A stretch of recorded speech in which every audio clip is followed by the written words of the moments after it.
तो आज की क्लास में हम बात करेंगे बच्चे सेमाफोर के टाइप्स के बारे में। सेमाफोर के मैंने आपको टाइप्स बताए थे कि दो टाइप के सेमाफोर होते हैं। एक होता है आपका बाइनरी सेमाफोर और दूसरा होता है काउंटिंग सेमाफोर। ठीक है, तो इन जनरल मैंने आपको बताया था कि सबसे पहले जो हमने हार्डवेयर सॉल्यूशंस की बात की थी क्रिटिकल सेक्शन प्रॉब्लम के लिए, वो हमने देखा था कि वो कॉम्प्लेक्स है, तो हम सॉफ्टवेयर सॉल्यूशन की बात करते हैं। ठीक है, और भी किसके, क्रिटिकल सेक्शन प्रॉब्लम की। उसमें अगर हम सेमाफोर की बात करें तो सेमाफोर जो है इन जनरल क्या है, एक टूल है। ठीक है, जिसका मेनली पर्पस क्या है, अगर हम सेमाफोर की बात करें तो मेन पर्पस क्या है, इसका मेन पर्पस क्या है कि वेरियस जो कॉन्करेंट प्रोसेसेस हैं, ठीक है, कॉन्करेंट कोऑपरेटिव प्रोसेसेस हैं, उनके बीच में प्रोसेस सिंक्रोनाइजेशन को अचीव करना। इन जनरल सेमाफोर एक इंटीजर वेरिएबल होता है। क्या होता है? एक इंटीजर वेरिएबल। जैसे मैंने बोला इंटीजर ऑफ ए, तो ए एक सेमाफोर है। ठीक है, लेकिन हम नोटेशंस के लिए जनरली अगर हम बुक्स फॉलो करते हैं या डिफरेंट ऑथर्स की हम बात करते हैं तो क्या करते हैं, जो वेरिएबल का नाम रखते हैं वो एस रखते हैं। एस क्यों रखते हैं? Because S for semaphore. लेकिन हम कह सकते हैं कि कोई भी इंटीजर वेरिएबल जो आप डिक्लेयर करते हो, जैसे मैंने यहां इंटीजर ए बोला, तो ये आपका क्या होगा? सेमाफोर होगा। और हम एस इसलिए ले लेते हैं कि जिससे कि एस फॉर सेमाफोर डिनोट हो। तो अगर हम सेमाफोर की बात करते हैं तो सेमाफोर क्या है? एक इंटीजर वेरिएबल। ठीक है, काम किस में आता है? म्यूचुअल एक्सक्लूसिव मैनर को अचीव करने में काम में आता है। और एक कब अचीव करता है? जब बहुत सारे वेरियस कॉन्करेंट कोऑपरेटिव प्रोसेसेस हो, उनके बीच में प्रोसेस सिंक्रोनाइजेशन को अचीव करने के बीच में काम आता है। ये मैंने पिछले लेक्चर्स में आपको पढ़ाया हुआ था, पिछले वीडियोस में आप इसको देख सकते हो। ठीक है, कितने टाइप के होते हैं? दो टाइप के होते हैं बेटा, एक होता है काउंटिंग सेमाफोर, एक होता है बाइनरी सेमाफोर। तो थोड़ा सा रिवाइज करते हैं हम सेमाफोर के बारे में, जिसको हम यहां डायरेक्टली यूज करने वाले हैं। तो अगर आप देखो तो सेमाफोर जो है वो क्या है आपका? एक इंटीजर वेरिएबल है। तो semaphore is an integer variable. It means अगर आप कोई वेरिएबल बनाते हो, जैसे मैंने बोला इंटीजर ऑफ ए, ठीक है, तो ए आपका सेमाफोर है। लेकिन इन जनरल हम इस वेरिएबल का नाम एस ले लेते हैं, जैसे मैंने लिखा इंटीजर ऑफ एस। क्यों? जिससे कि एस फॉर सेमाफोर। ठीक है, तो एस जो हो गया आपका सेमाफोर हो गया। ठीक है, तो a semaphore s is an integer variable that apart from initialization is accessed only through two standard atomic operations। अब ये दो स्टैंडर्ड एटॉमिक ऑपरेशंस के थ्रू अचीव होता है। ठीक है, वो कौन कौन से बेटा? एक होता है वेट और एक होता है सिग्नल। ये दोनों ही एटॉमिक है। इसका मतलब जो वेट है, अगर कोई प्रोसेस वेट में आएगा तो कंप्लीट वेट को एग्जीक्यूट करेगा, कंप्लीट वेट को एग्जीक्यूट करेगा। अगर कोई प्रोसेस सिग्नल में जाएगा तो कंप्लीट सिग्नल को एग्जीक्यूट करेगा, बीच में प्रियम्पशन नहीं होगा। इसलिए हम इसको बोल रहे हैं एटॉमिक प्रोसेस है। ठीक है, इसका मतलब ये हुआ कि जो वेट की कोडिंग होगी या जो वेट का ब्लॉक होगा, अगर कोई प्रोसेस वेट के ब्लॉक में आता है तो जब तक कि पूरे के पूरे इंस्ट्रक्शन को एग्जीक्यूट नहीं कर लेता है, वापस से प्रीएम्प्ट नहीं होगा। जिससे कि अगर मान लो प्रीएम्प्ट हो गया तो बीच में दूसरा प्रोसेस अगर आ जाता है तो डेटा आपका इनकंसिस्टेंट हो जाएगा या रिजल्ट इनकंसिस्टेंट होने के चांसेस होंगे। इसलिए इनको हम बोल रहे हैं एटॉमिक ऑपरेशंस है। वेट और सिग्नल कैसे हैं? एटॉमिक ऑपरेशन है। ठीक है, अब इसमें वेट को हम पी भी टर्म बोलते हैं बिकॉज ऑफ डच प्रॉबरिन। ये आपका यहां देखो प्रॉबरिन जो आप यूज कर रहे हो, उसके चलते इसको हम पी भी बोलते हैं वेट के लिए। ठीक है, वैसे ही सिग्नल के लिए हम वी यूज करते हैं, दैट इज वेरहोगेन, दैट इज वेरहोगेन। ठीक है, तो वेट को हम पी से डिनोट करते हैं और सिग्नल को हम वी से डिनोट करते हैं। अब अगर आप देखो तो वेट और सिग्नल का काम क्या है, तो अगर मैं आपको बताऊं, ये मैंने वैसे ही आपको पिछले लेक्चर में बताया हुआ है। मैं जस्ट वेट और सिग्नल को यहां बताना चाहता हूं कि जब भी आप वेट कॉल करोगे, वेट को हम अप ऑपरेशन भी, सॉरी, वेट को हम डाउन ऑपरेशन भी बोलते हैं या वेट को हम पी भी बोलते हैं। वैसे ही सिग्नल को हम अप ऑपरेशन भी बोलते हैं और वी ऑपरेशन भी बोलते हैं, वी ऑफ एस भी बोलते हैं। ठीक है, और पी ऑफ एस भी बोलते हैं, एस फॉर सेमाफोर। ठीक है, तो जब भी अगर कोई कहना चाहिए प्रोसेस वेट को कॉल करेगा, तो देखो प्रोसेस जाता है और देखता है कि अगर सेमाफोर की value less than equal to zero है, मतलब जीरो या जीरो से छोटी है, तो क्या करेगा? ये कंडीशन ट्रू, तो इसी सेल्फ लूप में ट्रैप हो जाएगा। तो ये वाइल लूप क्या है? यहां ट्रैप है। मैंने आपको ये पहले बताया था, ये ट्रैप है। अगर ये कंडीशन ट्रू होती है तो यही ये घूमता रहेगा, सेल्फ लूप में घूमता रहेगा, that is called spin lock. Spin lock भी कहलाता है या बिजी वेटिंग भी बोलते हैं। ये बिजी हो जाएगा वेट करने में, वेट करता रहेगा। लेकिन अगर एक कंडीशन फॉल्स होगी तो डिक्रीमेंट हो जाएगा। इसका मतलब क्या होता है, जब भी वेट ऑपरेशन कॉल होता है, जब भी आप वेट ऑपरेशन को कॉल करते हो, एस की वैल्यू डिक्रीमेंट होती है अगर ट्रैप में नहीं फंसा। ठीक है। और इन जनरली अगर आपको क्रिटिकल सेक्शन में जाना होता है तो सबसे पहले कोई भी प्रोसेस क्या करेगा, वेट ऑपरेशन को कॉल करेगा। अगर क्रिटिकल सेक्शन में जाना है तो सबसे पहले कॉल किसको करेगा, वेट ऑपरेशन को कॉल करेगा। वैसे ही क्रिटिकल सेक्शन से बाहर आना है तो एग्जिट ऑपरेशन आपका होता है, एग्जिट होता है कॉल। तो एग्जिट के केस में आप क्या करोगे, सिग्नल को कॉल करोगे, और सिग्नल के केस में आप एस को, सेमाफोर की वैल्यू को इंक्रीमेंट करते हो। तो अगर हम समझने की कोशिश करें बच्चे, तो होता क्या है, सबसे पहले आपका होता है एक एंट्री सेक्शन, ठीक है, फिर होता है क्रिटिकल सेक्शन, और फिर होता है आपका एग्जिट सेक्शन, ठीक है, और फिर आपका होता है रिमाइंडर रिमाइंडर रिमाइंडर सेक्शन। ठीक है, यही होता है आपका।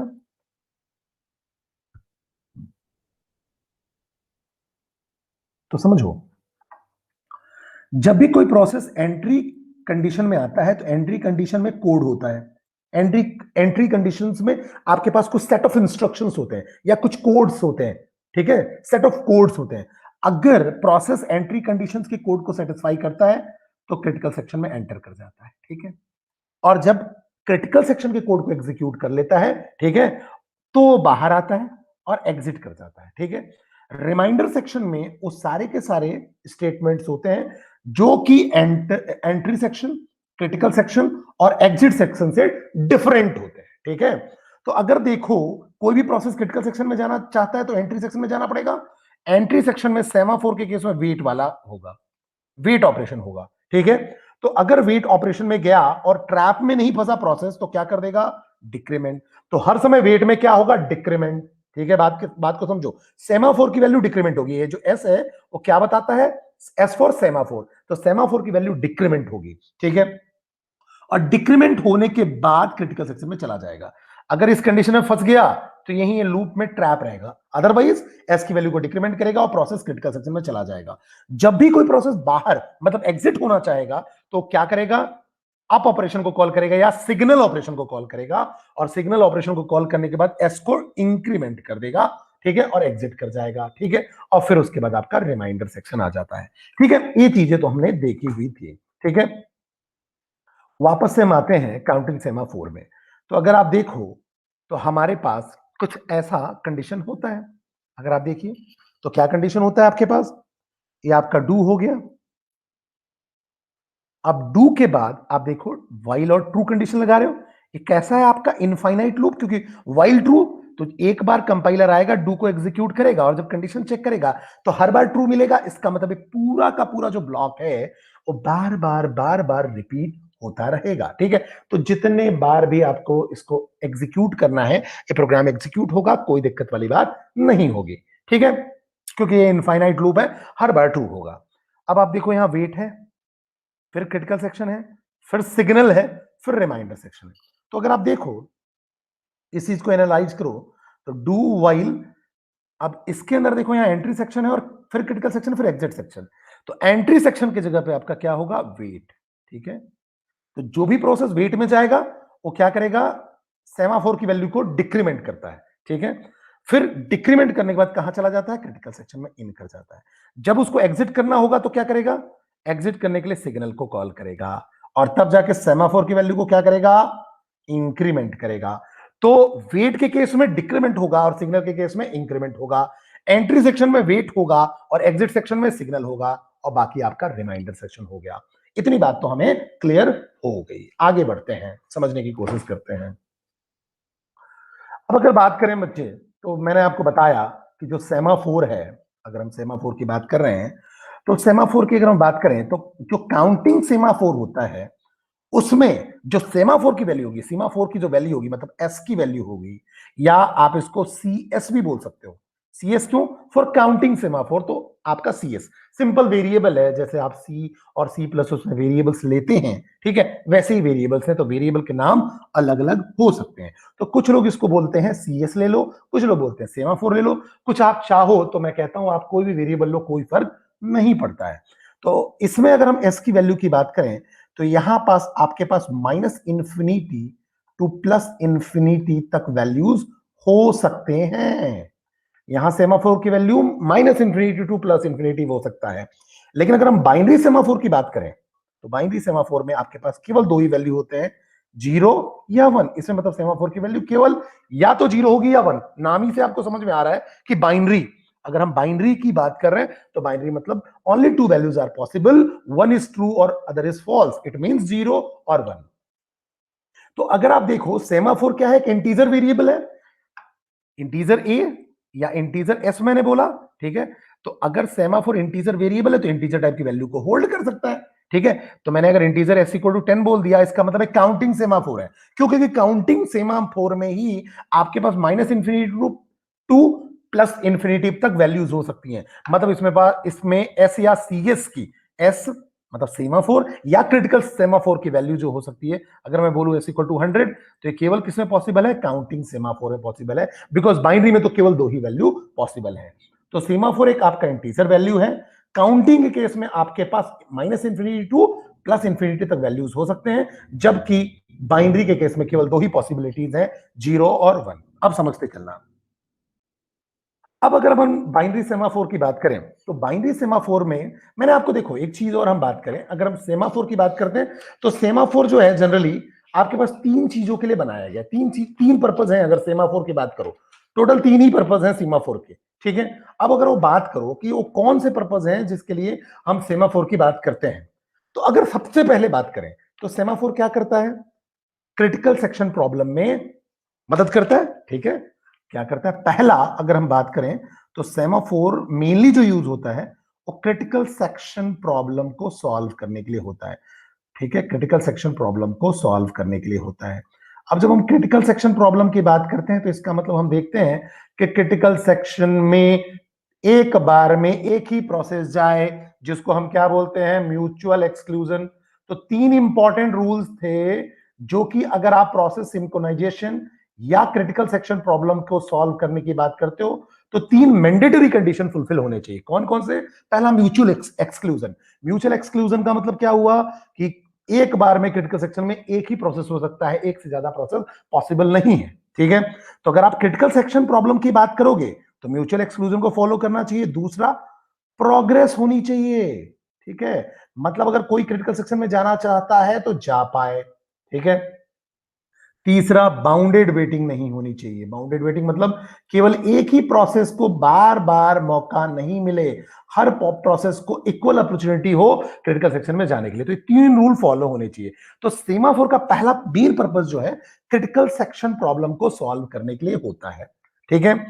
दूसरी बात करें तो दूसरा होता है रिसोर्स मैनेजमेंट के लिए, ठीक है। किसके लिए होता है? रिसोर्स मैनेजमेंट के लिए। तो सेमाफोर का दूसरा मेनली यूज है रिसोर्स मैनेजमेंट के लिए, और तीसरा सेमाफोर का यूज है ऑर्डर ऑफ एग्जीक्यूशन को मेंटेन करना प्रोसेसेस के बीच में, ठीक है। मतलब ऑर्डर ऑफ एग्जीक्यूशन डिसाइड करना प्रोसेस का। तो ऑर्डर ऑफ एग्जीक्यूशन डिसाइड करना प्रोसेसेस का। तो अगर हम बात करें तो ऑर्डर ऑफ एग्जीक्यूशन डिसाइड करना प्रोसेसेस का। तो ये तीन मेनली काम है, ठीक है। अगर हम क्रिटिकल सेक्शन प्रॉब्लम की बात करते हैं तो हम बाइनरी सेमाफोर की बात करते हैं, बीएस, ठीक है। अब ऐसा नहीं है कि बाइनरी सेमाफोर से हम कोई और दूसरा काम नहीं कर सकते, समझना मेरी बात को। लेकिन बाइनरी सेमाफोर बेस्ट फिट है, या कहना चाहिए मेनली, कहना चाहिए या कहना चाहिए बेस्ट सुटेबल है क्रिटिकल सेक्शन प्रॉब्लम के लिए, ठीक है। वैसे ही अगर रिसोर्स मैनेजमेंट की बात आती है तो हम किसकी बात करते हैं? काउंटिंग सेमाफोर की, ठीक है। तो अब ऐसा बिल्कुल भी नहीं है कि हम इसको दूसरे पर्पज के लिए यूज नहीं कर सकते हैं, लेकिन बेस्ट पॉसिबिलिटी या कहना चाहिए बेस्ट सॉल्यूशन ये रिसोर्स मैनेजमेंट में करता है, ठीक है। तो अगर मैं बात करूं काउंटिंग सेमाफोर की, तो काउंटिंग सेमाफोर जो मेनली यूज होता है वो किसके लिए होता है? रिसोर्स मैनेजमेंट के लिए। और यहां बट ऑब्वियस है, एक बार में एक से ज्यादा प्रोसेसेस क्रिटिकल सेक्शन में हो सकते हैं। क्यों? क्योंकि ये कितना एक्सेप्ट करता है, minus infinity two plus infinity. लेकिन बाइनरी सेमाफोर में अगर हम क्रिटिकल सेक्शन प्रॉब्लम को सॉल्व कर रहे हैं तो बट ऑब्वियस है वहां एक ही प्रोसेस एक बार में होना चाहिए। अब मैं काउंटिंग सेमाफोर को क्रिटिकल सेक्शन के लिए यूज नहीं कर रहा हूं, मैं किसके लिए यूज कर रहा हूं? रिसोर्स मैनेजमेंट के लिए। कर सकता हूं दूसरे के लिए, लेकिन काउंटिंग सेमाफोर मेनली सुटेबल किसके लिए है? रिसोर्स मैनेजमेंट के लिए। तो हम बात करेंगे रिसोर्स के टर्म में, तो जो प्रैक्टिकल एग्जांपल हम देखेंगे बच्चे, और रिसोर्स मैनेजमेंट के टर्म में ही हम देखेंगे। ठीक है, तो काउंटिंग सेमाफोर का मेन यूज रिसोर्स मैनेजमेंट। अब देखो कौन कौन से ऑपरेशन परफॉर्म होते हैं। तो ये बेटा मैंने अभी आपको बताया था और पिछली क्लासेस में भी मैंने डिस्कस किया है। दो ऑपरेशन है, एक है वेट और दूसरा है सिग्नल। ठीक है, वेट ऑपरेशन कब कॉल होता है? जब भी कोई प्रोसेस क्रिटिकल सेक्शन में जाना चाहेगा तो वेट को ही कॉल करेगा।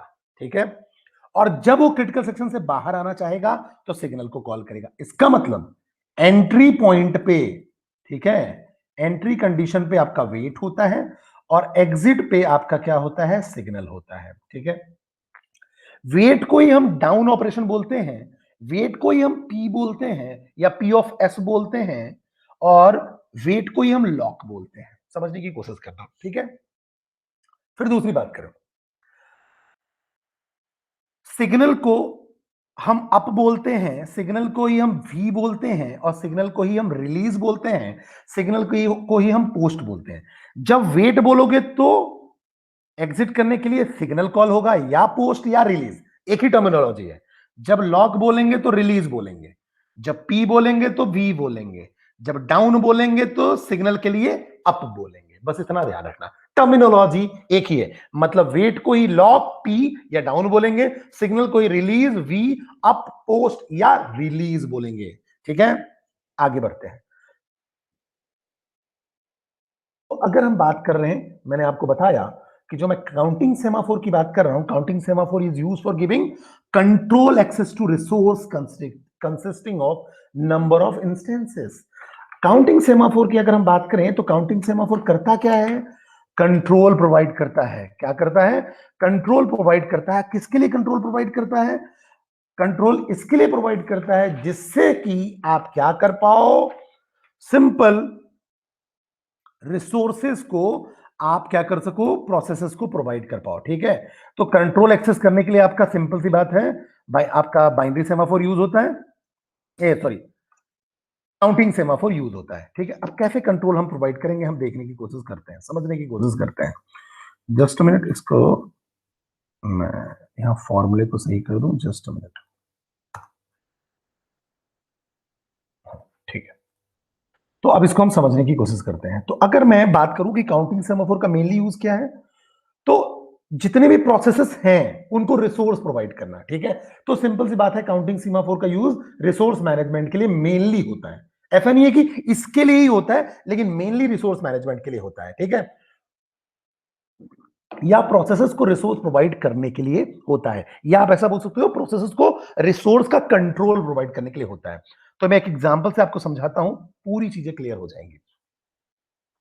सपोज करो ये आपका कंप्यूटर सिस्टम है, ठीक है, और इस कंप्यूटर सिस्टम में आपके पास रिसोर्सेस हैं। रिसोर्सेस को मैं नाम दे देता हूं R1, R2, R3, R4, और मैंने बोला R5, मैंने बोला R6। चलिए, अच्छी बात है। ठीक है, अब रिसोर्सेज का मतलब ये क्या हो गया? रिसोर्सेज का मतलब समझ लो कि क्या कहते हैं, फाइल हो गया। ठीक है, रिसोर्सेज का मतलब मेमोरी हो गया, और रिसोर्सेज का मतलब आप ऐसा भी समझ सकते हो कि इनपुट आउटपुट डिवाइस हो गया। ठीक है, ये सब रिसोर्सेज हो गया। अब प्रोसेसेस आएंगे और उनको रिसोर्सेज चाहिए। ठीक है, तो अब देखो, अगर काउंटिंग सेमाफोर की बात करें तो जितने रिसोर्सेस होते हैं उतना ही काउंटिंग सेमाफोर की वैल्यू होती है। तो अगर काउंटिंग सेमाफोर को आप एस से बोलोगे या मान लो सी एस से बोलोगे, जिससे ही बोलो, तो एस या सी एस मान लो, आपने वेरिएबल का नाम ले लिया। ठीक है, एस फॉर सेमाफोर और C S for critical section, जो भी आप नाम लेना चाहो। ठीक है, तो मैं मान के चलो मैं इसको सेमाफोर ही बोलूंगा, ठीक है। आप सीएस भी बोल सकते हो, क्रिटिकल सेक्शन के, क्रिटिकल सेक्शन बोल रहा हूं, कहना चाहिए काउंटिंग सीमाफोर के केस में। तो मैंने बोला एस, तो एस की वैल्यू कितनी कहलाएगी? जितने नंबर ऑफ रिसोर्सेस होंगे उतनी ही एस की वैल्यू होती है। गिनो इसमें, one resource, second resource, third resource, fourth resource, fifth resource, six resource. S की वैल्यू कितनी हो गई? 6। चलिए अच्छी बात है। तो मुझे ये समझ में आ गया काउंटिंग सेमाफोर में सेमाफोर की वैल्यू कितनी होती है? जितने की रिसोर्सेस होते हैं। टोटल रिसोर्सेस में मैंने मान लिया कि 6 रिसोर्सेस हैं। अब मान लो मेरे पास प्रोसेसेस कितने हैं? अब मान लो P1 प्रोसेस है, P2 प्रोसेस है, ठीक है, फिर P3 प्रोसेस है, फिर आपका P4 प्रोसेस है, फिर आपका P5 प्रोसेस है, फिर P6 प्रोसेस है, फिर आपका P7 प्रोसेस है, और फिर P8 प्रोसेस है। चलिए अच्छी बात है। तो ये मैंने देख लिया, प्रोसेसेस की बात हमने कर ली कि हमारे पास टोटल 8 प्रोसेसेस हैं। एक प्रोसेस है हमारा P1, दूसरा प्रोसेस है P2, तीसरा प्रोसेस है P4, फिर है आपका P5, फिर है आपका P6, और फिर है P7, P8। ऐसे प्रोसेसेस हो गया। अब समझते चलो। अब जो भी प्रोसेस होगा वो क्या करना चाहता है? रिसोर्स एक्सेस करना चाहता है। तो अगर रिसोर्स एक्सेस करना चाहता है तो सबसे पहले वो क्या ऑपरेशन परफॉर्म करेगा? डाउन। समझो मेरी बात। जब भी कोई प्रोसेस होगा वो डाउन ऑपरेशन परफॉर्म करके ही रिसोर्स एक्सेस कर पाएगा। या ये आपका क्रिटिकल सेक्शन रीजन मान लो, तो क्रिटिकल सेक्शन में एंटर होने के लिए डाउन ऑपरेशन परफॉर्म करना पड़ेगा। अब बट ऑब्वियसली इसके अंदर रिसोर्सेज है, मैं रिसोर्स मैनेजमेंट के टर्म में बात कर रहा हूं। तो रिसोर्स को कंट्रोल करना या रिसोर्स को एक्सेस करने के लिए प्रोसेस को डाउन ऑपरेशन परफॉर्म करना पड़ेगा। और जब एग्जिट करेगा, रिसोर्स को लीव करेगा, तो उसको क्या ऑपरेशन परफॉर्म करना पड़ेगा? अप। डाउन बोले तो वेट, और अप बोलना मतलब सिग्नल। चलिए अच्छी बात है। डाउन में आप क्या कर दोगे? एक सब्ट्रैक्ट कर दोगे, मतलब सेमाफोर की वैल्यू माइनस माइनस कर दोगे, और अप में आप क्या कर दोगे? सेमाफोर की वैल्यू को प्लस प्लस कर दोगे। चलिए अच्छी बात है। सबसे पहले एस की वैल्यू कितनी है? 6। P1 प्रोसेस आएगा, बोलेगा मुझे रिसोर्स को एक्सेस करना है या क्रिटिकल सेक्शन में जाना है, ठीक है। ये आपका सीएस हो गया या रिसोर्स हो गए, यहां सारे रिसोर्स पड़े हुए हैं। तो सबसे पहले आएगा और एस की वैल्यू को एक डिक्रीमेंट करेगा। तो नई वैल्यू कितनी हो गई? 5। जैसे ही एक को डिक्रीमेंट करेगा, एस डिक्रीमेंट अगर हो जाता है तो P1 को रिसोर्स मिल जाएगा। सपोज दैट उसको R1 मिल गया, मिल कोई भी सकता है, ठीक है, उसको R1 मिल गया, ठीक है। जो भी रिसोर्स उसको चाहिए था वही मिलेगा। मैं मान के चलता हूं उसको R1 चाहिए था, तो P1 को R1 रिसोर्स मिल गया। अच्छी बात है, ठीक है। P2 बोलता है मुझे भी रिसोर्स चाहिए। P2 भी क्या बोलता है कि वो मुझे भी रिसोर्स एक्वायर करना है, ठीक है। तो अब अगर P2 बोलेगा मुझे भी रिसोर्स एक्वायर करना है, तो क्या करना पड़ेगा? सबसे पहले P2 बोलेगा कि मुझे भी अगर रिसोर्स एक्वायर करना है तो क्या करना पड़ेगा? डाउन ऑपरेशन को परफॉर्म करना पड़ेगा। तो फिर से डाउन में जाएगा, एक डिक्रीमेंट करेगा, एस की वैल्यू को एक डिक्रीमेंट करेगा, नई वैल्यू हो गई आपकी 4, ठीक है, नई वैल्यू हो गई 4। तो देखो P1 यहां एंटर हुआ जब 5 था, P2 यहां एंटर होगा जब एस इक्वल टू वैल्यू 4 हो गई। एक डिक्रीमेंट करके एंटर हो रहा है। तो P2 को रिसोर्स मान लो P2 मिल गया, R2 मिल गया। चलो अच्छी बात है। और कब तक रिसोर्स मिलेंगे? जब तक कि वैल्यू 0 है। मतलब सेमा की 4 की वैल्यू अगर निगेटिव हो जाएगी तो देखना रिसोर्सेज अपने आप खत्म हो जाएंगे। आप कितने भी रिसोर्सेज का एग्जांपल ले लो, अगर सेमा 4 की वैल्यू निगेटिव हुई तो रिसोर्सेज खत्म, अपने आप पता चल जाएगा। तो ध्यान रखना कि जैसे ही एस की वैल्यू या सेमाफोर की वैल्यू या काउंटिंग सेमाफोर की वैल्यू निगेटिव हो गई, निगेटिव जैसे ही होगी तो आपके रिसोर्स फिनिश हो जाएंगे, रिसोर्स कंप्लीट हो जाएंगे, फिर मतलब आपके पास रिसोर्स बचे हुए नहीं होंगे, ठीक है। अब अगला P3 बोलता है मुझे भी रिसोर्स चाहिए, तो बोले डाउन ऑपरेशन परफॉर्म करो। रिसोर्स चाहिए मतलब डाउन ऑपरेशन परफॉर्म करना पड़ेगा। क्रिटिकल सेक्शन में जाना है मतलब डाउन ऑपरेशन परफॉर्म करना पड़ेगा। तो एस की वैल्यू को उसने डिक्रीमेंट किया 3, और इस स्टेज पे P3 भी आपका इन हो गया, और सपोज दैट इसको मिल गया R3। चलिए P4 बोलता है मुझे भी चाहिए, तो चलो अच्छी बात है, P4 डाउन ऑपरेशन फिर से परफॉर्म करता है, एस की वैल्यू को 2 कर देता है, ठीक है। अब यहां से P4 को मौका मिला, और P4 को मान लो R4 मिल गया, ये P4 यहां चला गया। अब एस की वैल्यू 2 हो चुकी है। P5 बोलता है मुझे भी रिसोर्स चाहिए, P5 भी गया, एस की वैल्यू को 1 कर देगा, और अगर मैं इसको यहां ऐसे लेके चलूं तो यहां P5 को मौका मिल गया, ठीक है, यहां P5 को मौका मिला, तो P5 को रिसोर्स मिल गया, ठीक है।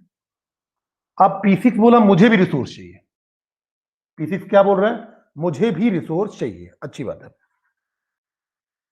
P6 जाएगा, ठीक है, और एस डाउन को कॉल करेगा, बट ऑब्वियस है डाउन ऑपरेशन कॉल होगा, ठीक है। दो टाइप की ऑपरेशन हम बात कर रहे हैं, ठीक है। डाउन मतलब वेट, और दूसरा अप, ठीक है, जिसको हम सिग्नल बोल रहे हैं, ठीक है। डाउन में क्या होगा, सिग्नल की वैल्यू सब्ट्रैक्ट होगी, मतलब कहना चाहिए डिक्रीमेंट होगी, और अप में सिग्नल की वैल्यू इंक्रीमेंट होगी। यही चीज का ध्यान हमें रखना है, ठीक है। अब P6 जाएगा, तो एस की वैल्यू 1 - 1 मतलब 0 हो गई, डिक्रीमेंट हो रहा है तो 0 हुई, और P6 को देखो यहां मौका मिल गया, R6 मिल गया। अब देखो रिसोर्सेस खत्म हो गए ऑटोमेटिकली। जब P7 जाएगा, समझना मेरी बात को, अब क्या होगा, P7 जाएगा। अब जब P7 गया, P7 बोला हाँ ठीक है आता हूं मैं भी, तो वो क्या करेगा, डाउन ऑपरेशन परफॉर्म करेगा। तो यहां क्या हो जाएगा, एस की वैल्यू हो गई 0 - 1 -1। अब जैसे ही नेगेटिव वैल्यू हुई, तो आपको समझ में आ जाएगा, देखो रिसोर्सेस है ही नहीं, रिसोर्सेस खाली हो गए, सॉरी रिसोर्सेस सारे के सारे एक्वायर्ड हो गए हैं, सारा का सारा रिसोर्स का जितने भी कंट्रोल थे वो सारे बिजी हैं, सारे रिसोर्सेस बिजी हैं, कोई ना कोई प्रोसेस उनको एक्वायर करके रखा हुआ है, किसी ना किसी के पास उनका कंट्रोल है। तो जैसे ही नेगेटिव वैल्यू आएगी, देखो आपको पता चल जाएगा कि किसी ना किसी के पास कंट्रोल है। तो अब क्या करेगा, अब बोलेगा, इसको वेट नहीं कराएगा, अब बोलेगा स्लिप को कॉल करते हैं, ठीक है। और एक आपके पास क्यू बनेगी, ठीक है, एक क्यू होगा जिसको हम वेटिंग क्यू बोलेंगे, या वेटिंग लिस्ट, या सस्पेंडेड क्यू, या सस्पेंडेड लिस्ट, ठीक है, या ब्लॉक्ड लिस्ट, या ब्लॉक्ड क्यू। तो वेटिंग क्यू एक बोलेंगे, या सस्पेंडेड क्यू बोलेंगे, या ब्लॉक्ड लिस्ट बोलेंगे, या ब्लॉक्ड क्यू बोलेंगे, समझना मेरी बात को। तो BL हो गया, या BQ बोल लो, ब्लॉक्ड क्यू, ठीक है। तो जैसे ही आपका निगेटिव में सेमाफोर की वैल्यू आया, मतलब रिसोर्सेस आपके पास देखो सारे के सारे रिसोर्सेस आपके बिजी हैं, ठीक है, कोई ना कोई प्रोसेस उनको होल्ड करके रखा है। तो वेटिंग क्यू में इस पर्टिकुलर प्रोसेस को, जो P7 है, उसको वेटिंग क्यू में डाल दिया जाएगा, ठीक है। ये वेटिंग क्यू क्या है, यहां जो प्रोसेस होगा, जैसे ही आपका सेमाफोर की वैल्यू निगेटिव हुई, तो क्या करेगा, स्लिप को कॉल करेगा, स्लिप मेथड को कॉल करेगा। अब स्लिप मेथड क्या करेगा, उस प्रोसेस को ब्लॉक कर देगा, सस्पेंड कर देगा, और वेटिंग लिस्ट में डाल देगा, ठीक है। और कब तक वेटिंग लिस्ट में डाल के रखेगा, जब तक कि रिसोर्सेस फ्री ना हो जाए। अब क्या होगा भाई बताओ, अब मान लो एक अगला प्रोसेस P8 भी आया, ठीक है, यहां P7 आ चुका है देखो, ठीक है। अब P8 आया, ठीक है, अब P8 आया, वो बोलेगा मुझे भी चाहिए, तो बोलेगा डाउन ऑपरेशन परफॉर्म करो।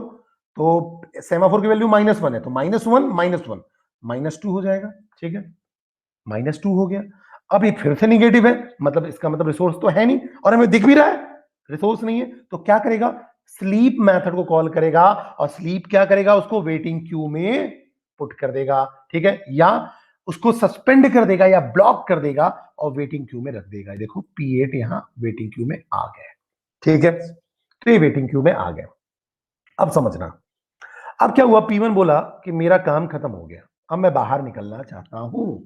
अगर वो बाहर निकलना चाहता है तो क्या करेगा, आपको कॉल करेगा, अप मतलब सिग्नल को कॉल करेगा, और बाहर निकल जाएगा। जैसे ही सिग्नल को कॉल करेगा, एस की वैल्यू इंक्रीमेंट हो जाएगी। अब एस की वैल्यू कितनी थी, -2, इंक्रीमेंट होगी मतलब -2 + 1, दैट इज -1। अब -1 हो गई, ठीक है। अब जैसे ही -1 होगी, सबसे पहले जो आपका कहना चाहिए, जो कहना चाहिए वेटिंग क्यू होगा, उसको चेक किया जाएगा कि वेटिंग क्यू में कोई प्रोसेस तो नहीं है। तो देखिएगा वेटिंग क्यू में प्रोसेस है, और सपोज दैट ये जो हम वेटिंग क्यू बना रहे हैं, ये जो वेटिंग क्यू हम बना रहे हैं, वो कैसा है आपका, FCFS को फॉलो करता है, मतलब फर्स्ट कम फर्स्ट सर्व है, या फीफो मैकेनिज्म है, फर्स्ट इन फर्स्ट आउट, ठीक है। जो पहले आएगा उसको पहला मौका मिलेगा, तो फर्स्ट कम फर्स्ट सर्व के बेसिस पे है। मान लो सपोज दैट, हम ऐसा सपोज करके चलते हैं कि फर्स्ट कम फर्स्ट सर्व का आपका वेटिंग क्यू है। इन जनरल FCFS के टर्म में ही इसको इंप्लीमेंट किया जाता है, लेकिन बट ऑब्वियस इंप्लीमेंटेशन है, प्रोग्रामिंग है, सॉफ्टवेयर पार्ट है। आप अगर प्रायोरिटी क्यू भी इंप्लीमेंट करना चाहते हो तो कर सकते हो। उस केस में जिसकी प्रायोरिटी हाई होगी उसको पिक कर लिया जाएगा, या ये आर्बिट्री हो सकता है, कोई भी पिक हो जाए, ऑपरेटिंग सिस्टम जिसको भी चाहे उसको पिक कर ले, आर्बिट्रीली पिक हो सकता है, ठीक है। लेकिन मैं मान के चल रहा हूं कि फर्स्ट कम फर्स्ट सर्व वाला क्यू है, तो जो पहले आया होगा उसको पिक करेंगे। तो यहां से देखो P7 पिक होगा, ठीक है। अब जब P7 पिक होगा, और मैंने बताया कि जब जब तक आपका सेमाफोर की वैल्यू पॉजिटिव होती है तभी तक आप क्रिटिकल सेक्शन में जाते हो। लेकिन समझो जो P7 है एक प्रोसेस है, और प्रोसेस का एक होता है प्रोसेस कंट्रोल ब्लॉक। मैंने पढ़ाया है, पिछली क्लासेस में देखोगे तो आपको मिलेगा कि मैंने क्या पढ़ाया था। प्रोसेस का क्या होता है, प्रोसेस कंट्रोल ब्लॉक। और प्रोसेस कंट्रोल ब्लॉक में क्या होता है कि कौन सा नेक्स्ट इंस्ट्रक्शन है वो एग्जीक्यूट होगा। मतलब पुराने जितने भी एग्जीक्यूशन हो गए होते हैं वो सेव रहते हैं, उसके बाद वाले इंस्ट्रक्शन को एग्जीक्यूट करेगा वो। ठीक है, क्योंकि प्रोसेस कंट्रोल ब्लॉक में एक प्रोसेस की पूरी इंफॉर्मेशन होती है, तो क्या होगा, जो भी नेक्स्ट इंस्ट्रक्शन होगा उसको एग्जीक्यूट करेगा। तो अब देखो, वेटिंग क्यू से डायरेक्टली क्रिटिकल सेक्शन में इन नहीं होता कोई भी, ये ऐसा नहीं होगा। वेटिंग क्यू से ये जाएगा रेडी क्यू में। याद करो, मैंने स्टार्टिंग के क्लास में पढ़ाया था कि साइकिल क्या होती है प्रोसेस की। ठीक है, उसमें मैंने बताया था। तो सबसे पहले कहां जाएगा वेटिंग क्यू से, रेडी क्यू में। ठीक है, तो वेटिंग क्यू से P7 को रेडी क्यू में भेज देगा। जैसे ही आपने +1 किया तो ये -1 होने के चलते कहां चला गया, रेडी क्यू में। और रेडी क्यू से डायरेक्टली आ जाएगा कहां, आपके क्रिटिकल सेक्शन में। ठीक है, और ये डायरेक्टली क्यों आ जा रहा है, यहां ये डाउन ऑपरेशन क्यों नहीं परफॉर्म कर रहा है, क्योंकि down operation P7 already perform कर चुका है, तो प्रोसेस कंट्रोल ब्लॉक में उसके आगे की इंस्ट्रक्शन को एग्जीक्यूट करेगा। क्यों, क्योंकि डाउन तो ऑलरेडी परफॉर्म हो चुका है, और डाउन परफॉर्म होने के बाद वो कहां चला गया था, वेटिंग क्यू में, या ब्लॉक्ड हो गया था, या स्लिप स्टेट में चला गया था। तो जैसे ही P1 बाहर आएगा तो आपको कॉल करेगा। आपको जैसे ही कॉल करेगा तो एक वेकअप कॉल आता है। एक क्या होगा, वेकअप सिग्नल कॉल होगा। Wake up signal call, wake up signal call का काम क्या होगा, इस क्यू में से एक प्रोसेस को वेकअप कर देना, जगा देना। किसको जगाएगा, जो पहले आया होगा, क्योंकि मैंने मान के चल रहा हूं कि ये एफसीएफएस मैकेनिज्म के थ्रू एडॉप्टेड क्यू है। मतलब ये जो क्यू है जो आपने बनाया हुआ है सस्पेंडेड क्यू, वो फर्स्ट कम फर्स्ट सर्व को फॉलो कर रहा है, तो इसको वेकअप कर देगा। अब P7 डायरेक्टली क्रिटिकल सेक्शन में ना जाते हुए पहले कहां जाएगा, रेडी क्यू में। रेडी क्यू से फिर डायरेक्टली क्रिटिकल सेक्शन में जाएगा, और P1 वाला रिसोर्स जिसको P1 ने जिस रिसोर्स को एक्वायर करके रखा था और रिलीज हुआ है, तो उस P7 को मौका मिल जाएगा। यहां मैं बार बार ये बोल रहा हूं, इसको डाउन ऑपरेशन कॉल करने की इसलिए जरूरत नहीं पड़ रही है क्योंकि डाउन ऑपरेशन इसने परफॉर्म कर लिया है पहले ही। तो पीसीबी को पीसी के बाद पीबी के बाद पीसीबी के पास उसके पास इंफॉर्मेशन है। ठीक है, वैसे ही अब बोलेगा P2 कि मेरा भी रिसोर्स का काम हो गया, मैं बाहर जाना चाहता हूं, तो बट वो इसे अप कॉल करेगा। तो सिग्नल की वैल्यू -1 है, -1 + 1, अब ये कितना हो गया, 0।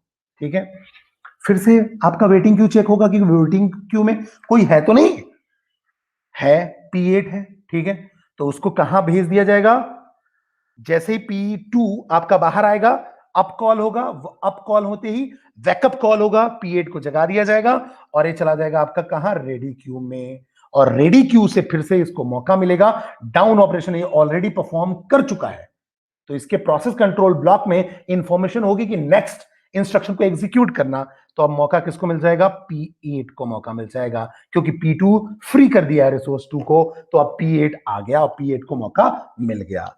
अब अगर समझो, अब अगर इसी में मैं अगर आपको समझाने की कोशिश करूं, तो हम देखते हैं एक और केस की। अब ये तो हम समझ गए, ठीक है, कि वेटिंग क्यू का क्या फंडा है, या सस्पेंडेड लिस्ट की क्या क्या फंडा है, स्लिप क्या है, ब्लॉक्ड क्या है। अब सपोज करो एक नया प्रोसेस आता है। ठीक है, अब अगर कोई नया प्रोसेस आता है तो अभी भी अगर आप देखो तो पूरे के पूरे रिसोर्सेज जो है ना वो यूज हो रहे हैं। कोई ना कोई जो प्रोसेस है उनको कंट्रोल करके रखा हुआ है या यूज कर रहा है। देखो, तो कोई नया प्रोसेस इसके अंदर नहीं जाना चाहिए, नहीं जाएगा। देखो, अगर मैं मान के चलूं कि कोई P9 प्रोसेस आता है, तो अगर P9 को इस क्रिटिकल सेक्शन में जाना है तो डाउन तो कॉल करना पड़ेगा, क्योंकि इसने अभी डाउन परफॉर्म नहीं किया, ध्यान रखना। तो जब डाउन में जाएगा तो अभी ये सेमाफोर की वैल्यू कितनी है, 0। करंट वैल्यू 0 है, देखो करंट वैल्यू 0 है, 0 है।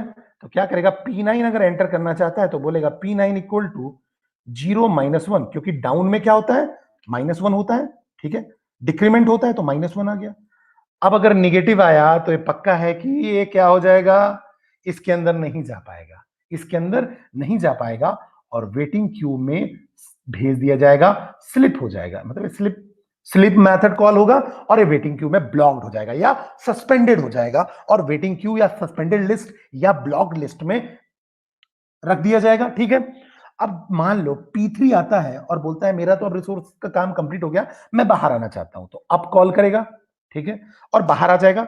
वेकअप कॉल आएगा, वेकअप कॉल क्या करेगा, सबसे पहले देखेगा कि हमारी वेटिंग क्यू में कोई है क्या, है P9 है, ठीक है, P9 है, तो क्या करेगा, अप कॉल हुआ है तो देखो सेमाफोर की वैल्यू -1 है, तो -1 +1 और सेमाफोर की वैल्यू को 0 कर देगा क्योंकि अप कॉल हुआ, और जैसे ही 0 करेगा ये आपका जाएगा रेडी क्यू में, और रेडी क्यू से वापस यहां आ जाएगा और P9 को मौका मिल गया। अब अगर मान लो P4 भी रिसोर्स को फ्री करना चाहता है, ठीक है, तो क्या करेगा, अप को कॉल करेगा, ठीक है, अप में जाएगा और एग्जिट कर जाएगा, और अप के बाद इसकी वैल्यू को कर देगा 0 + 1, क्योंकि ये तो इंक्रीमेंट करता है सेमाफोर की वैल्यू को, तो सेमाफोर की वैल्यू कितनी हो गई, 1, ठीक है।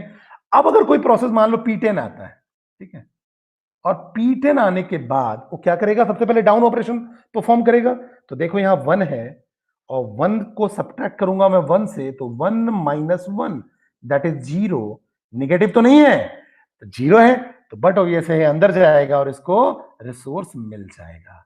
तो इस पर्टिकुलर मैकेनिज्म के थ्रू आपके रिसोर्स एलोकेट होते हैं काउंटिंग सेमाफोर में। यही है बेटा पूरा फंडा काउंटिंग सेमाफोर का, ठीक है। तो अब अगर इसको हम समझने की कोशिश करें प्रोग्रामिंग के थ्रू, तो समझते हैं कैसे होगा। तो देखो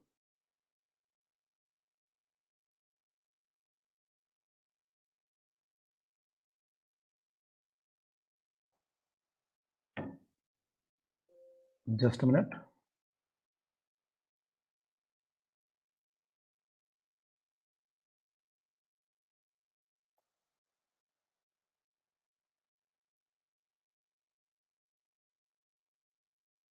हाँ जी, अब देखो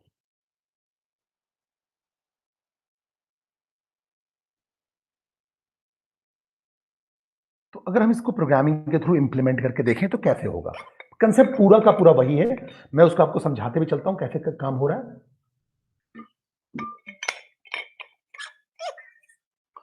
तो देखो यहां मैंने क्या किया, एक स्ट्रक्चर बनाया जिसका नाम है सेमाफोर, ठीक है। कुछ लोग इसको काउंटिंग सेमाफोर बनाते हैं तो ऐसा बना देते हैं सी सेमाफोर, ठीक है। तो आप जो भी नाम देना चाहो, ये स्ट्रक्चर बना दिया। इसके अंदर आप देखो एक वेरिएबल लिया वैल्यू नाम का, ये क्या करेगा, process that can enter in the critical section simultaneously, ठीक है।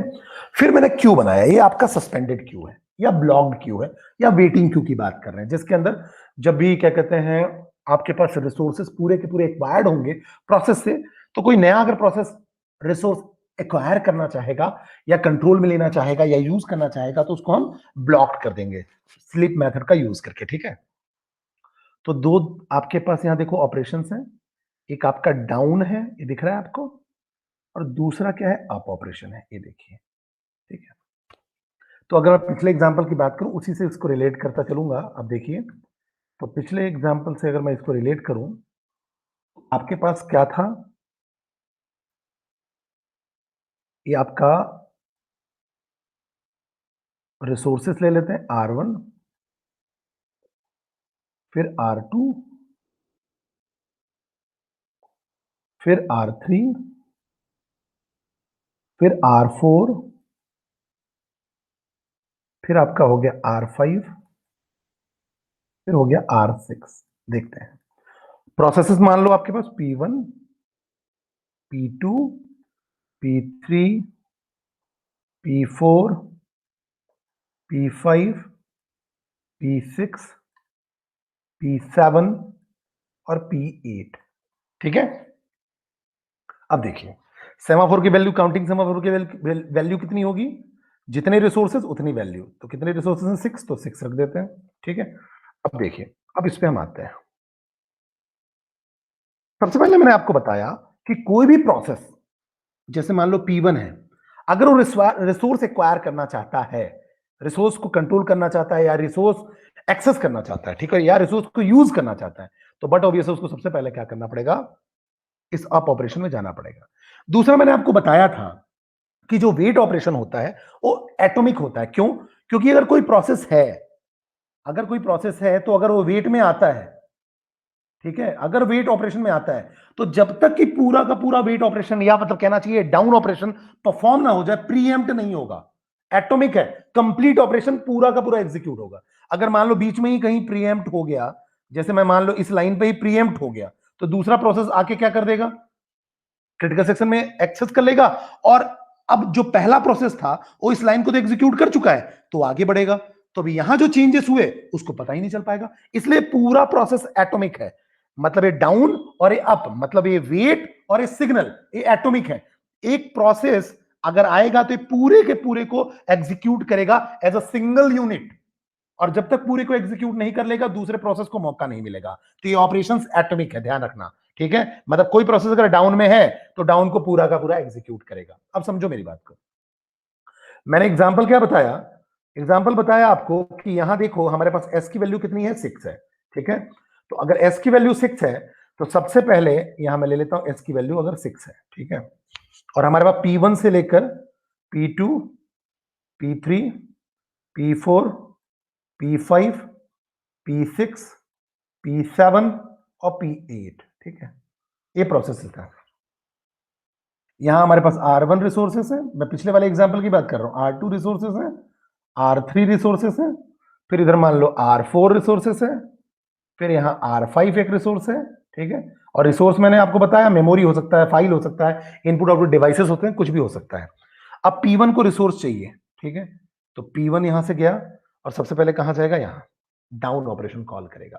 जिसको भी रिसोर्स चाहिए वो डाउन ऑपरेशन परफॉर्म करेगा, और रिसोर्स से जब वो क्विट करेगा, जब रिसोर्स का काम उसका कंप्लीट हो जाएगा, यूज करना बंद कर देगा, कंट्रोल एक्सेस बंद कर देगा, तो एग्जिट करेगा। जब भी एग्जिट करेगा तो अप ऑपरेशन परफॉर्म करेगा, इस बात को ध्यान रखिएगा। तो P1 जाता है, सबसे पहले क्या करेगा, बोलेगा एस डॉट वैल्यू -1 कर दो, एस की वैल्यू को -1 कर दो, यहां डिक्रीमेंट होगा, तो देखो 6 - 1 कितना हो गया, 5। तो अब आपकी वैल्यू हो गई 5, और सपोज दैट इसको मिल गया P1, R1 को एक्वायर कौन कर लिया, R1 को अब कौन यूज करेगा, P1 यूज करेगा, ठीक है। अभी यूज नहीं कर रहा है, अभी आगे बढ़ते हैं, फिर आप समझना कि यूज कर रहा है कि नहीं कर रहा है। अब एस डॉट वैल्यू -1 5 हो गया। अब यहां कंडीशन है, एस डॉट वैल्यू अगर लेस देन 0 है क्या, तो देखो ये 5 है, 5 लेस देन 0 होता है क्या, 5 लेस देन 0 होता है क्या, कंडीशन फॉल्स, तो बोलेगा एल्स रिटर्न कर दो।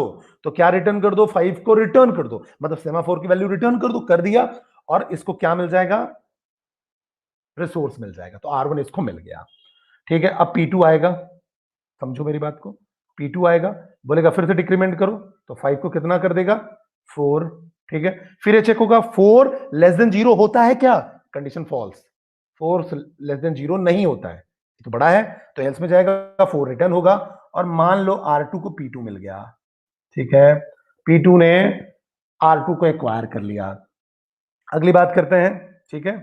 अब अगला देखो, तो अब अगर हम बात करें तो अब जाएगा P3, P3 को भी रिसोर्स चाहिए। अब रिसोर्स चाहिए तो डाउन में जाना पड़ेगा, तो 4 को डिक्रीमेंट करके 3 करेगा, फिर से चेक होगा 3 लेस देन 0 होता है क्या, कंडीशन फॉल्स, एल्स रिटर्न। अब मान लो R3 को P3 अब यूज करेगा, फिर उसके बाद P4 जाएगा, P4 इसको क्या करेगा, 2 लेस देन 0 होता है क्या, कंडीशन फॉल्स, ठीक है। फिर एल्स रिटर्न हुआ। अब मान लो R4 को यूज कौन कर रहा है, आपका P4 यूज कर रहा है, चलिए अच्छी बात है। P5 जाता है, P5 जाएगा, बोलेगा एस डॉट वैल्यू -1 कर दो, ठीक है, 1, और 1 लेस देन 0 होता है क्या, कंडीशन फॉल्स, एल्स रिटर्न होगा, रिटर्न हो गया सेमाफोर की वैल्यू, और R5 को यूज कौन करने लगा, P5, चलिए अच्छी बात है, ठीक है। उसके बाद P6 जाता है, P6 क्या करेगा, 1 - 1 0 कर देगा। अब यहां क्या चेक होगा, 0 लेस देन 0 होता है क्या, condition again false, condition again false, ठीक है, एल्स रिटर्न, तो 0 रिटर्न हो जाएगा, ठीक है। और P6 को R6 मिल गया, ठीक है, तो P6 अब किसको यूज करेगा, R6 को। अब आपके पूरे के पूरे रिसोर्सेज यूज हो रहे हैं, देखिए, ठीक है। अब P7 जाएगा, बोले मुझे भी रिसोर्स चाहिए, ठीक है, बोले जाओ, अच्छी बात है, डाउन को तो कॉल करना पड़ेगा, रिसोर्स चाहिए तो ये कर दिया -1। अब देखो -1, तो कंडीशन अब क्या चेक होगा, -1 लेस देन 0 होता है क्या, यस, कंडीशन ट्रू। तो क्या करेगा, put the process PCB, process मतलब एक प्रोग्राम कंट्रोल ब्लॉक को एल मतलब लिस्ट में रख दो, कौन से लिस्ट में, सस्पेंडेड लिस्ट में, और क्या कर दो, स्लीप मेथड को कॉल कर दो, मतलब उसको अब क्या कर दो, सुला दो, उस प्रोसेस को ब्लॉक कर दो या सस्पेंड कर दो। तो अब जो हमारा ये जो एक हमारे पास लिस्ट होगी, जैसे मैं मान लू एक हमारे पास लिस्ट है, उस लिस्ट को हम ब्लॉक्ड लिस्ट या वेटिंग लिस्ट बोल रहे हैं, उसमें P7 को स्लीप मोड में भेज दिया गया या सस्पेंड कर दिया या ब्लॉक कर दिया। क्यों? क्योंकि हमारे सारे रिसोर्सेज जो हैं किसी ना किसी प्रोसेस के साथ बिजी हैं। अच्छी बात है। P8 बोला मुझे भी रिसोर्स चाहिए, चलो जाओ, ठीक है। तो अभी -1 को क्या कर देगा, -2 डाउन ऑपरेशन कॉल करेगा, -2 चेक होगा, लेस देन 0 होता है क्या? तो -2 इज अगेन लेस देन 0 और कंडीशन ट्रू। -2 लेस देन 0 मतलब अगेन ट्रू, कंडीशन ट्रू हो गया। कंडीशन ट्रू होगा तो बोलेगा पुट प्रोसेस, मतलब पुट P8 पीसीबी, पीसीबी मतलब program control block in L, suspend कर दो। ठीक है, कर दिया। स्लीप मेथड को कॉल कर दो, मतलब ब्लॉक कर देगा और P7 P8 आपके वेटिंग लिस्ट में चले गए या सस्पेंडेड लिस्ट में चले गए या ब्लॉक्ड क्यू में चले गए या आप कह दो कि ब्लॉक्ड हो गए। अच्छी बात है। अब मैं इसको मान के चलता हूं कि ये जो क्यू है एफसीएफएस को फॉलो करता है, फर्स्ट कम फर्स्ट सर्व को फॉलो करता है। अब मान लो ये जो P1 था, अगर हम P1 की बात करें तो जो P1 था वो बोलता है कि मेरे रिसोर्स का अब काम हो गया, मेरे रिसोर्स का काम हो गया, अब कोई दिक्कत ही नहीं है। ठीक है, मुझे अब रिसोर्स R1 नहीं चाहिए। तो ये बाहर आता है, तो बाहर आएगा तो अप को कॉल करेगा। देखो अप को कॉल कर रहा है बाहर आने के बाद, ठीक है, और ये बाहर चला गया। ठीक है, अब जब अप कॉल होगा तो बोलेगा एस डॉट वैल्यू +1। अब एस की वैल्यू तो -2 है, तो यहां क्या हो जाएगा, -2 +1। ठीक है, एक सेमाफोर की वैल्यू ग्लोबल ही रहेगी बट ऑब्वियस है, तो -2 +1 कितना हो जाएगा, -1। अब कंडीशन क्या चेक होगी, if S dot value less than equal to 0। अगर एस की value less than equal to 0 है तो -1 लेस देन इक्वल टू 0 है। तो क्या करो, select a process from the list, list से एक प्रोसेस सेलेक्ट करो, क्योंकि अगर सेमाफोर की वैल्यू नेगेटिव आ रही है मतलब लिस्ट में अभी प्रोसेस है। तो आपने सिलेक्ट किया, अब एफसीएफएस है तो P7 सिलेक्ट होगा। अगर राउंड रोबिन होता या प्रायोरिटी की होता तो जिसकी प्रायोरिटी हाइयर होती वो हो जाता सिलेक्ट, राउंड रोबिन में आर्बिट्रली सिलेक्ट होता। ठीक है, तो अभी मैं मान के चलता हूं बड़ा ही सिंपल इसको मैकेनिज्म कि ये जो इंप्लीमेंटेशन है एफसीएफएस में है। ठीक है, तो P7 सेलेक्ट होगा और बोलेंगे वेकअप, तो क्या हो जाओ, P7 जग जाओ। स्लीप मेथड का जस्ट अपोजिट क्या हो गया, वेकअप मेथड। तो अब P7 वेकअप हो गया। ठीक है, अब जैसे ही P7 वेकअप हुआ तो ये वेटिंग क्यू से रेडी क्यू में चला जाएगा। कहां चला जाएगा, रेडी क्यू में। ठीक है, डायरेक्टली रिसोर्स एक्वायर नहीं करेगा, डायरेक्टली क्रिटिकल सेक्शन में नहीं जाएगा, और फिर रेडी क्यू से कहां जाएगा, आपके क्रिटिकल सेक्शन में। और जहां रिसोर्सेस खाली मिले, मतलब जैसे P1 ने खाली किया था तो यहां P7 को मौका मिल जाएगा। अब इसने डाउन ऑपरेशन परफॉर्म करने की जरूरत नहीं है, क्योंकि आप देखो प्रोसेस को किस में रखा हुआ है, प्रोसेस जो होता है उसकी सारी इंफॉर्मेशन कहां होती है, प्रोसेस कंट्रोल ब्लॉक में। डाउन ऑपरेशन ऑलरेडी इसने रन कर लिया हुआ है, तो नेक्स्ट इंस्ट्रक्शन एग्जीक्यूट होगा और इसको पता है कि नेक्स्ट इंस्ट्रक्शन क्या करना है। नेक्स्ट इंस्ट्रक्शन का मतलब सिंपल सी बात है कि अगर मैंने डाउन परफॉर्म कर लिया तो डाउन के बाद मुझे क्रिटिकल सेक्शन मिलेगा या रिसोर्स ही मिलेगा, इसलिए डायरेक्टली चला जाएगा, ध्यान रखना। लेकिन कोई नया प्रोसेस आएगा तो डाउन से चालू होगा, लेकिन अगर क्यू का पार्ट है तो बट ऑब्वियस उसने डाउन प्रोसेस परफॉर्म किया हुआ है, इसलिए आगे नहीं जाएगा। Is that clear? ठीक है, अब जैसे कि देखो, अब अगर हम बात करें, ठीक है, अब बोलता है मान लो P2 कि मेरा भी काम खत्म हो गया। ठीक है, मैंने भी रिसोर्स यूज कर लिया। ठीक है, तो बोले ठीक है, आप ऑपरेशन को कॉल करो। आप ऑपरेशन को कॉल करेगा तो -1 +1 इक्वल टू 0। ठीक है, 0 हो गया। अब ये क्या करेगा, बोलेगा 0 लेस देन इक्वल टू 0 होता है, yes 0 is less than equal to 0, condition again true. तो बोलेगा वे क्या करो, प्रोसेस को सिलेक्ट करो लिस्ट में से और वेकअप कर दो। तो P8 को सिलेक्ट करेगा और वेकअप कर देगा, ये रेडी क्यू में जाएगा और रेडी क्यू से ये चला जाएगा, इसको एक्सेस कर लेगा, मतलब R2 को कंट्रोल करेगा या R2 को यूज कर लेगा। ठीक है, अब मान लो जो R4 है वो P4 ने रखा था, P4 बोला मेरा काम हो गया, ठीक है, मैंने यूज कर लिया। ठीक है, तो फिर से वेकअप कॉल कहना चाहिए अप में जाएगा। ठीक है, देखो यहां अप में जा रहा है और इसको क्या करेगा, 0 + 1 कर देगा 1। अब कंडीशन चेक होगी तो 1 लेस देन इक्वल टू 0 होता है क्या, कंडीशन फॉल्स। अब ये देखो कंडीशन ऑटोमेटिकली फॉल्स हो गई, क्योंकि लिस्ट में कोई है ही नहीं, यहां जाने की जरूरत ही नहीं है। तो अब कोई अगर नया प्रोसेस आता है तो क्या करेगा, डाउन को जब कॉल करेगा तो ऑलरेडी ये देखो वैल्यू क्या है, 1 है, और 1 - 1 0, इस कंडीशन में नहीं जाएगा वो, क्योंकि 0 लेस देन 0 नहीं होता है, तो ऑटोमेटिकली उसको रिसोर्स मिल जाएगा। ऐसा कुछ प्रोसीजर होता है बेटा काउंटिंग सेमाफोर का। ठीक है, तो अगर हम सिंपल काउंटिंग सेमाफोर की बात करें तो काउंटिंग सेमाफोर क्या है, इसमें आप क्या करते हो, जो भी प्रोसेस एंटर करना चाहता है वो क्या करता है, वेट में जाता है, वैल्यू को डिक्रीज करता है 1 से, ठीक है, और चेक करता है कि ये निगेटिव है या नहीं है।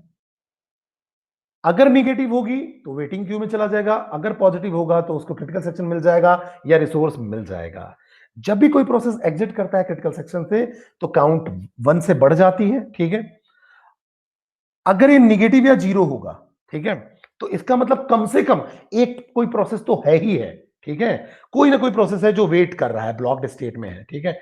तो बाउंडेड वेटिंग को इंश्योर करने के लिए हम क्या करेंगे, first process among the list of blocked process हम कहां से चूज करेंगे, पहले ब्लॉक्ड प्रोसेस में से मौका देंगे, नए वाले को मौका नहीं दे देंगे, हम सबसे पहले ब्लॉक्ड वाले को मौका देंगे जिससे सबको बराबर अपॉर्चुनिटी रहे। नहीं तो ऐसा क्या होगा कि देखो यहां वाला प्रोसेस जो होगा वेट ही करता रहेगा, नया प्रोसेस आएगा उसको मौका मिलता जाएगा, तो अब नया भी आएगा उसको भी क्या हो जाएगा, यहां मिलेगा वेटिंग क्यू। वो देखना आप जैसे ही नया भी आएगा तो वेटिंग क्यू में ही जाएगा अगर आगे प्रोसेसेस हैं तो, और वेटिंग क्यू आपका फर्स्ट कम फर्स्ट सर्व है, तो पहले इसको मौका मिलेगा, फिर इसको मौका मिलेगा और फिर इसको मौका मिलेगा।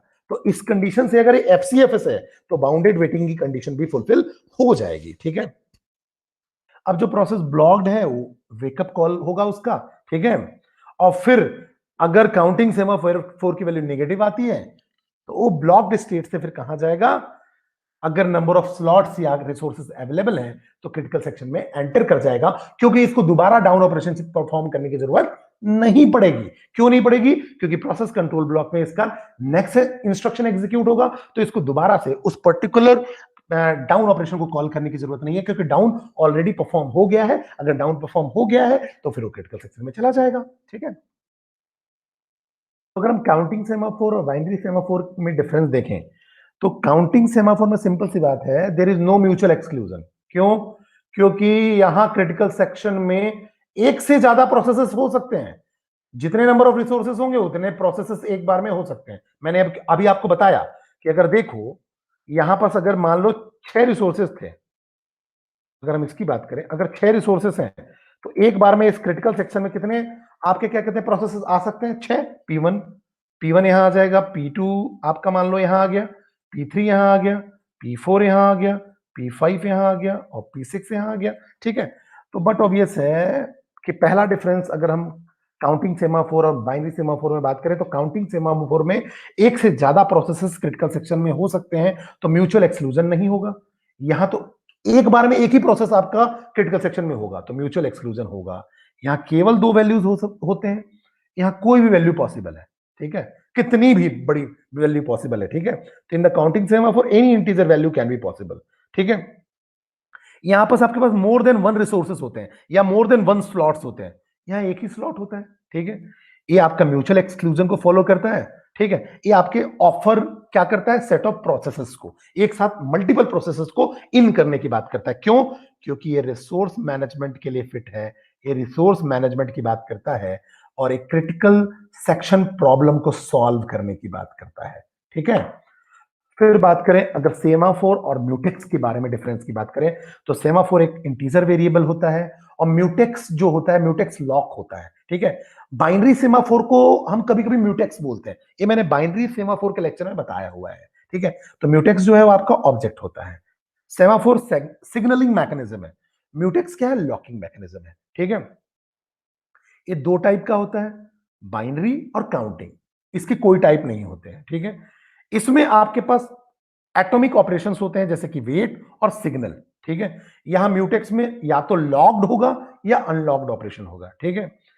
अब यहां पास मल्टीपल प्रोग्राम थ्रेड हो सकते हैं, लेकिन यहां मल्टीपल प्रोग्राम थ्रेड तो हो सकते हैं लेकिन साइमल्टेनियसली एग्जीक्यूट नहीं करेंगे। यहां हो सकते हैं कि आपके multiple program thread simultaneously execute करें, ठीक है। तो अगर हम एडवांटेजेस की बात करें तो सेमाफोर का मेन एडवांटेजेस क्या है, ठीक है। Semaphore allow only one process into the critical section in case of binary semaphore एक बार में एक ही होगा, they follow the mutual exclusion. अगर म्यूचुअल एक्सक्लूजन फॉलो करना है तो आप बाइनरी सेमाफोर यूज करो, ठीक है। Strictly and much more efficient than some other method of synchronization. अगर आप बात करो तो दूसरे सिंक्रोनाइजेशन को अचीव करने वाले मेथड से ज्यादा एफिशिएंट है। क्यों? क्योंकि एक क्रिटिकल सेक्शन को प्रॉब्लम को अच्छी तरह से सॉल्व करता है, म्यूचुअल एक्सक्लूजन को स्ट्रिक्टली फॉलो करवाता है। ठीक है, तो अभी तो क्रिटिकल सेक्शन में हमने देखा कि म्यूचुअल एक्सक्लूजन की बात ही नहीं कर रहे हैं। बाइनरी सेमाफोर से आप म्यूचुअल एक्सक्लूजन को स्ट्रिक्टली अचीव कर सकते हो, तो ये एडवांटेज है। ठीक है, दूसरा, अगर सेमाफोर बिजी वेटिंग नहीं है, बिजी वेटिंग में क्या होता है कि आपकी स्पिनिंग होती है। ठीक है, स्पिनिंग होता है मतलब ट्रैप में अगर फंस गया तो बार बार बार बार लूप में चलता रहेगा। लेकिन सेमाफोर हम बिना विदाउट बिजी वेटिंग भी अचीव कर सकते हैं। ठीक है, कैसे? लिस्ट बना के, वेटिंग क्यू बना के हम क्या करेंगे, प्रोसेसेस को स्लीप मोड में भेज देंगे, तो प्रोसेस आपका ब्लॉक हो जाएगा, तो वेट नहीं करेगा। अगर वो वेट नहीं कर रहा है तो बट ऑब्वियस है साइकिल्स आपके बेस्ड नहीं हो रहे हैं, सीपीयू के साइकिल्स आपके बेस्ड नहीं हो रहे हैं। तो in semaphore there are no spinning, hence no waste of resources due to no busy waiting. That is because thread intended to access the current section are queued and could access the priority section when they are dequeued, which is done by the semaphore implementation itself.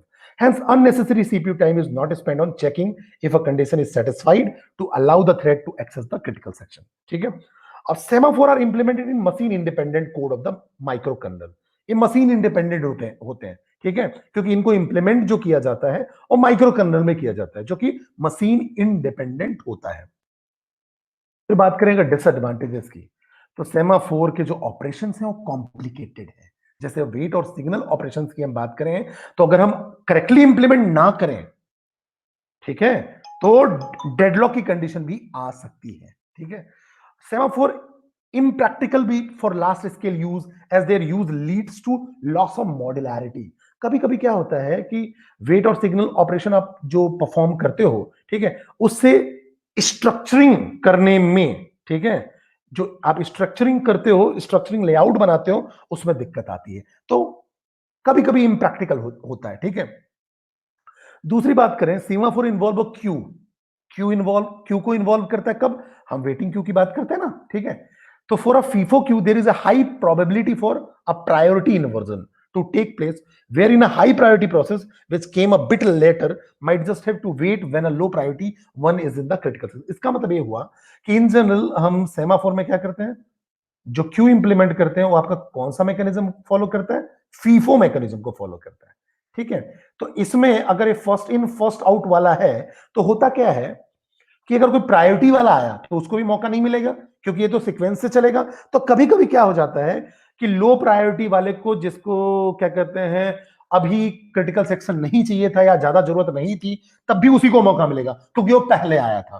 तो ये भी एक दिक्कत बोल सकते हैं। ठीक है, क्योंकि प्रायोरिटी वाला जो रहेगा वो आपका क्या करेगा, वेट करता रहेगा। ठीक है,